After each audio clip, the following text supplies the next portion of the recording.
Tol ini kabarnya akan menggunakan teknologi modern dan akan menjadi tol bawah laut pertama di Indonesia.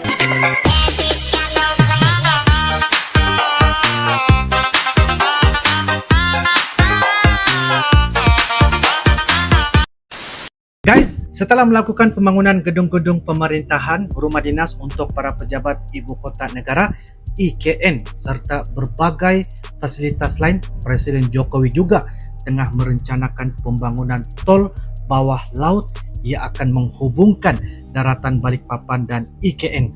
Tol yang terpisah oleh Teluk Balikpapan ini kabarnya akan menggunakan teknologi moden dan menjadi tol bawah laut pertama di Indonesia. Lantas, kira-kira seperti apa perkembangan proyek tol bawah era Presiden Jokowi? Jadi kita akan mereaksi satu lagi video guys ya, yaitu berjudulkan Tol Bawah Laut Pertama Indonesia Dirasmikan, 7 fakta pembangunan tol laut IKN yang siap beroperasi. Dan ini merupakan dari channel Remedial Script. Jangan lupa guys, seperti biasa like, comment, share dan juga subscribe di dalam channel ini guys.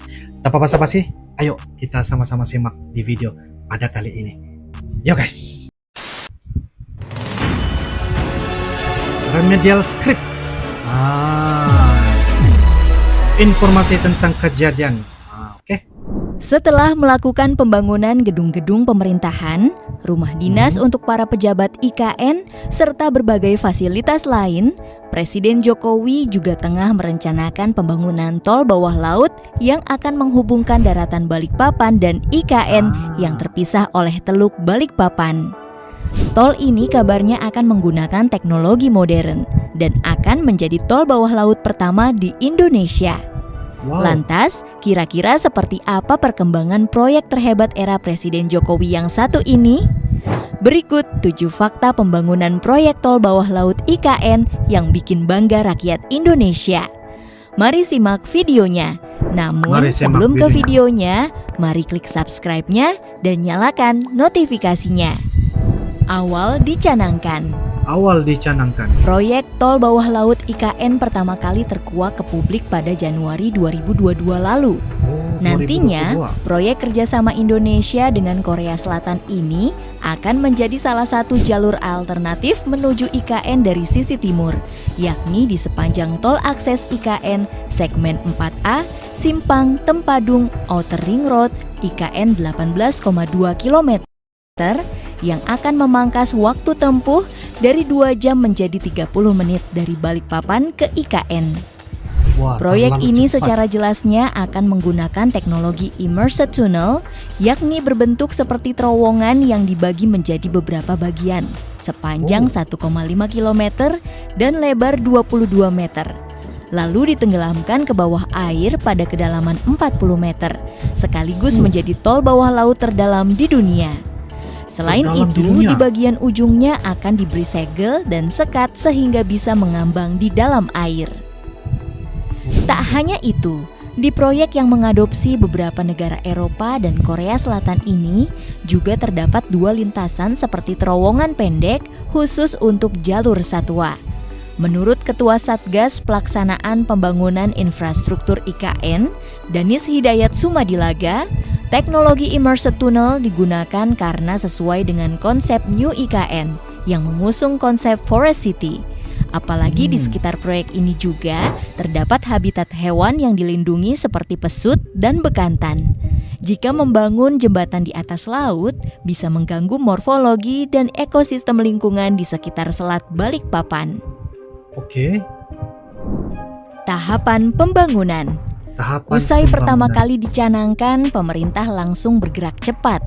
Menurut Ketua Satgas Pelaksanaan Pembangunan Infrastruktur IKN, Danis Hidayat Sumadilaga, saat ini proyek tol bawah laut IKN tengah dalam proses feasibility study atau FS atau studi kelayakan. Nanti setelah itu akan dilakukan basic engineering design oleh Bina Marga. Indonesia dibantu dengan para tenaga ahli dari Belanda dan Korsel.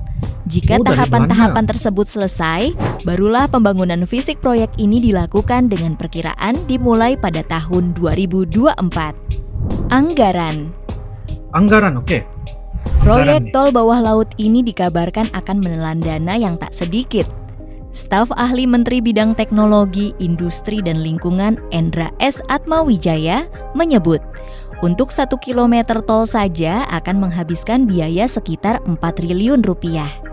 Jadi, secara keseluruhan proyek ini akan menelan anggaran sebesar 6 triliun rupiah.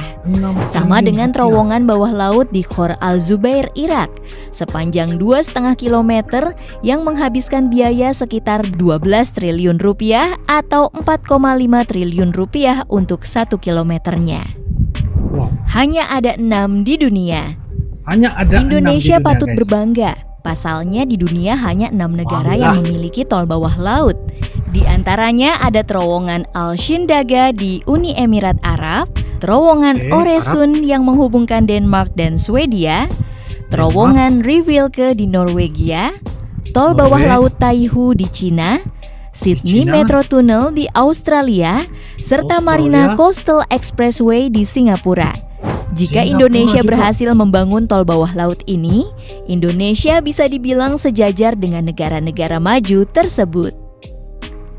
Lebih murah dari terowongan darat. Menariknya, tol bawah laut IKN ini lebih murah bila dibandingkan terowongan darat tol Sumber yang dibangun oleh investor Jepang. Sebagaimana yang diketahui, terowongan tol Sumber merupakan bagian dari ruas tol Padang Pekanbaru yang lebih tepatnya berada di seksi Payakumbuh, Pangkalan. Terowongan ini akan menembus perut bukit barisan dan menggunakan 2 metode, yakni metode New Austrian Tunneling Methods atau NITM dan metode Tunneling Boring Machine atau TBM. Di sana akan dibangun 3 terowongan yang diperkirakan menelan biaya sekitar 9 triliun rupiah. Mahalnya pembangunan terowongan darat ini dikarenakan panjang lintasan dan medan yang harus dilalui. Kontroversi tol bawah laut. Di balik dukungan warga Kaltim terhadap proyek tol bawah laut IKN, baru-baru ini heboh desain tol bawah laut Jawa Bali yang rencananya dibangun di daerah Poros Situbondo dan Banyuwangi menuju Pantai Pura Segara Rupek, Buleleng, Bali. Tol bawah laut ini akan dibuat dari kaca transparan yang anti pecah. Sementara untuk pondasinya akan mengusung konsep Submerged Floating Tunnel. Di balik isu ini, banyak yang merasa proyek ini akan mendapat banyak penolakan. Apalagi berdasarkan sejarahnya, Pulau Jawa dan Bali dilarang menyatu secara langsung. Bahkan beberapa waktu lalu, rencana pembangunan jembatan penghubung Pulau Jawa dan Bali juga dibatalkan karena tidak disetujui warga dan pemerintah Bali. Usut punya usut, desain tol bawah laut Bali Jawa itu ternyata hoaks semata. Desain terowongan tersebut berasal dari bangunan terowongan di luar negeri. Salah satunya terowongan darat Acoustic Tunnels di Warsawa, Polandia, yang diedit dan ditambah dengan narasi yang menyesatkan. Mulai beroperasi. Belum diketahui secara pasti kapan proyek tol bawah laut IKN akan selesai dan beroperasi secara resmi.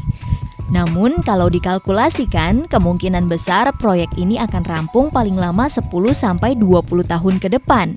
Lebih-lebih jika Presiden Indonesia selanjutnya bisa melanjutkan visi pembangunan yang sudah ditanam oleh Presiden Jokowi selama 10 tahun ke belakang. Kalau sampai Presiden terpilih Indonesia selanjutnya tidak satu visi dengan Presiden Jokowi, kemungkinan besar proyek ini akan terlantar dan hilang dari peredaran. Proyek tol bawah laut ini harusnya jadi momentum kebangkitan bangsa. Jika tanpa jasa Presiden Jokowi, mungkin proyek ini tak akan pernah ada. Semoga saja pemimpin Indonesia di masa depan bisa meneruskan proyek-proyek warisan Jokowi dengan sebaik mungkin ya. Kira-kira bagaimana menurut kalian guys? Jangan lupa tulis di kolom komentar and see you next video. Bye-bye. Oke guys, seperti yang kita sudah reaction sebentar tadi ya, tol bawah laut IKN pertama kali terkuak di publik pada Januari 2022 ya yang lalu. Nantinya proyek kerjasama Indonesia dengan Korea Selatan ini akan menjadi salah satu jalur alternatif menuju IKN dari sisi timur. Selain itu, kedua belah pihak menyepakati hibah pembentukan manajemen kontraksi digital dan hijau di Indonesia serta pembentukan sistem informasi jalan tol di Indonesia. Proyek ini merupakan salah satu capaian penting dalam upaya pemerintah untuk memperkuatkan ya konektivitas maritim dan ekonomi di wilayah Indonesia. Dengan dirasminyakan tol laut IKN ini, Indonesia mengambil langkah maju yang signifikan dalam membangun infrastruktur maritim modern yang diharapkan akan membawa manfaat jangka masa panjang bagi pertumbuhan ekonomi dan kemajuan negara ini. Wow guys, ini adalah rencana yang hebat ya untuk pembangunan dan menjadikan tol bawah laut pertama Indonesia, dan hanya ada 6 saja guys yang ada di dunia. Saya perkirakan ini merupakan jangka masa yang panjang setelah adanya tol bawah laut apabila disiapkan nanti guys. Jadi menurut kalian bagaimana? Sekiranya ada pandangan selain ini, nah silakan saja guys tulis di ruangan kolom komentar. Insyaallah kita akan bisa ketemu lagi di video yang akan datang guys. Sampai jumpa lagi. I love you Indonesia, I love you Malaysia. Assalamualaikum warahmatullahi wabarakatuh. Dadah.